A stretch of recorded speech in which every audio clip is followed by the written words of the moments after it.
Not just music to your ears. We've got the distributor for Old Blue, and as per Old Blue's typical mood, it doesn't want to be messed with. So since it didn't want to be messed with, it decided that it was going to go ahead and start. Of course it's going to start when it knows I'm going to tear into it. I've got to run into town first and do a couple things, but no, fired right up, and it's 28 degrees out. Didn't start in the cold weather the other day, but it sure did this time. We're going to get the distributor in there, and I'll bring you guys along for that ride. And also in here, for anybody who wants the part number for the Nova 2 ignition modules, there's your part number right there. Right there. I used all the ones that I had, so I had to order some more. So when we take a little ride with this box,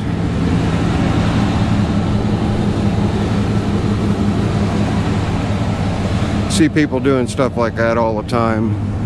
Looks kind of neat. So there's just a few seconds of the box going for a ride. I'm gonna leave Old Blue run for a few minutes, get it nice and warm,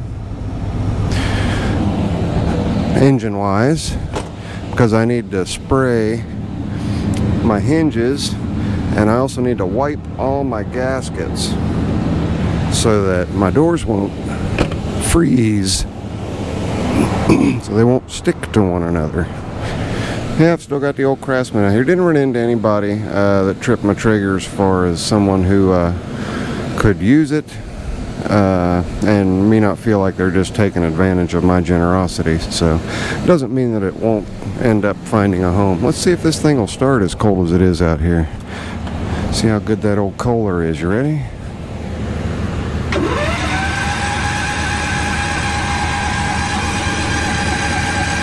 Maybe. There it goes. How about that? As cold as it is out, decided to go ahead and start up. Well, let's get inside here where it's a little quieter. I don't have any heat going on out here right now, but I suppose we can turn some lights on. And this is Zippo Ranch video. We'll do the distributor install on the Zippo Varga channel, and I had a question over on the Zippo Varga side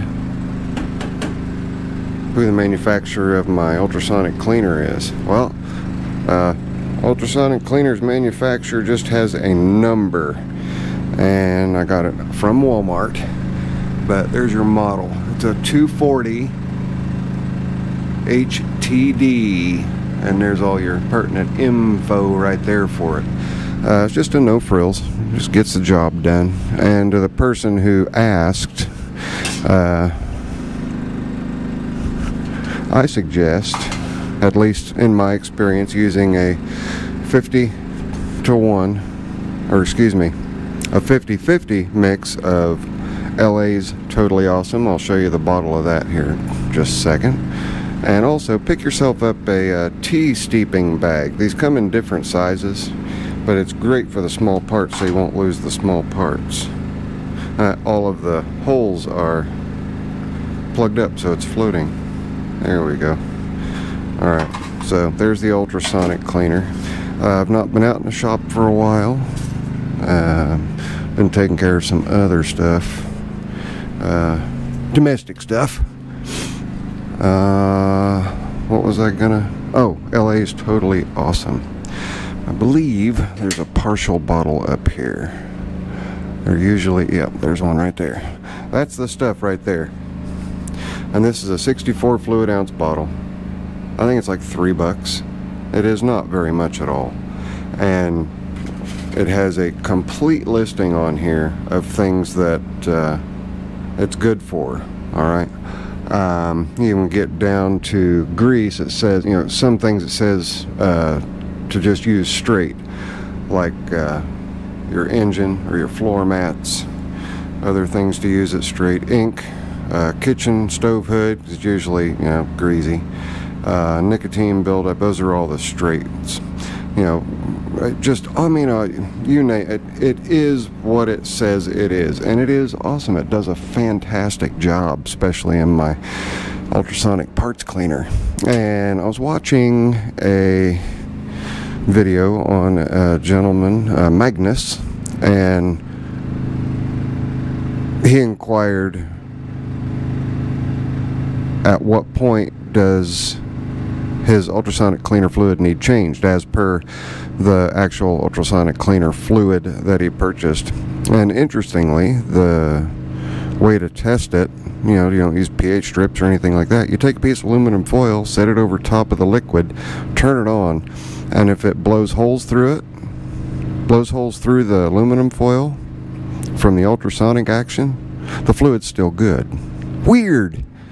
Never heard or saw such thing. This thing's grumpy. Very few hours on it. I've talked to you guys about it over on the other channel. The snowblower's ready to go. The chipper shredder's ready to go. I do need to put a new fuel line in the little Husqvarna chainsaw there. Get that fuel line done, and those two things can go away. Make a little bit more room in here. But I'm gonna pull Old Blue in so that I can work on it in here in the warmth. I don't know if I'll start a fire or not. I'm undecided, but we'll move that out of the way. It's nice that it's on wheels. It allows me to do that. And since this is just a Zippo Ranch video, I'll go ahead and show you guys something. Just a simple little alteration or modification that I made to the handle, because there's no crank on. So I just took a piece of aluminum stock, drilled a hole through it, took a bolt, bent the bolt up so that once I got a hole drilled in here, you can see, just put a bolt through and just did a bend on it so that stays straight, and it gets the job done until I modify that and make a nice, good, stout, sturdy wheel chock holder, hopefully before Smokey winds up there. But that's about enough. Just 7.5 minutes of me babbling, jabbering, and yammering about silly stuff.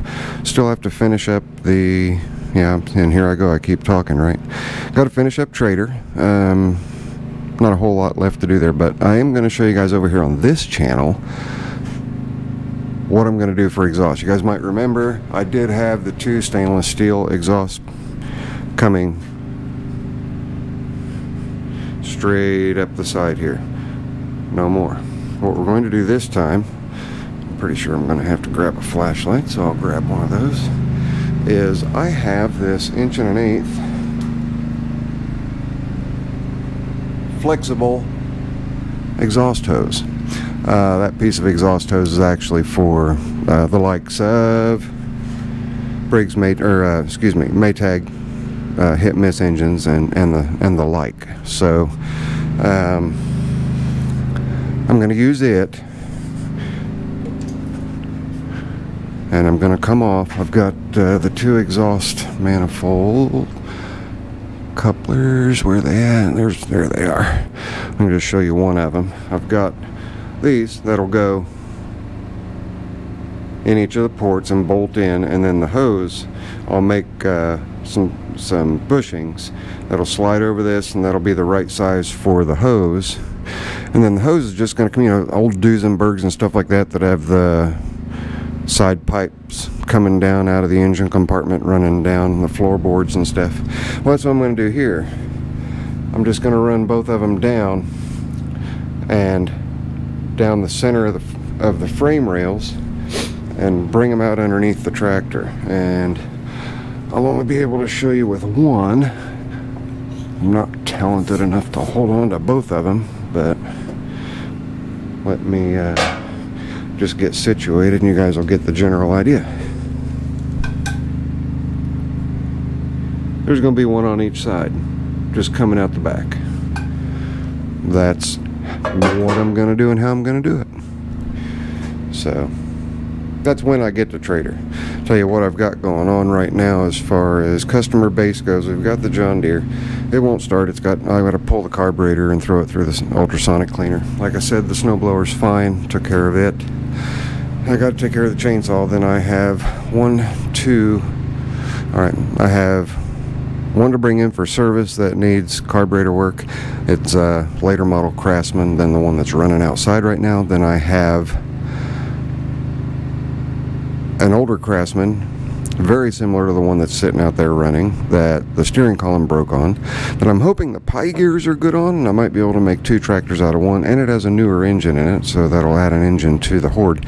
But what I have to do to get that tractor is just a barter deal, and that is repair a no start condition on a newer model Craftsman.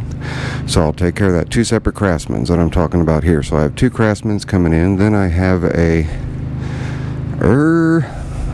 I want to say it's a Troy-Bilt, not positive, that one of my neighbors owns over on Marywood, and they also own Marywood candles, and my house just smells awesome with those candles. So, but I've got to go get his, and it needs a new head gasket, so we'll throw a head gasket in that. And I don't remember if his has a Kohler or a Briggs, but he definitely has a blown head gasket in it.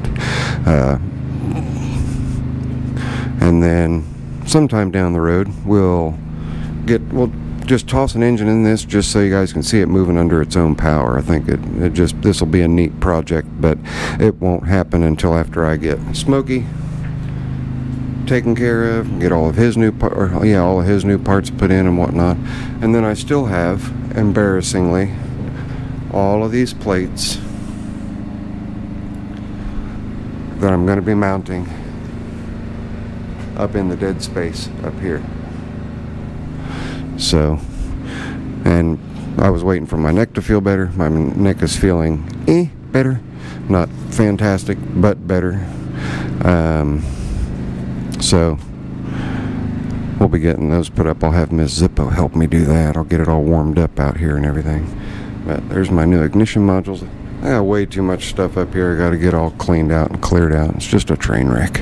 Anyway, alright, that's it. It's your friendly neighborhood Zippo on the Zippo Ranch. If you guys would please, right there, tickle that little bald guy. You can subscribe there. Over here is an older video, and this is just a random video pick just for you. We'll see you on the next one. Later. Out of here.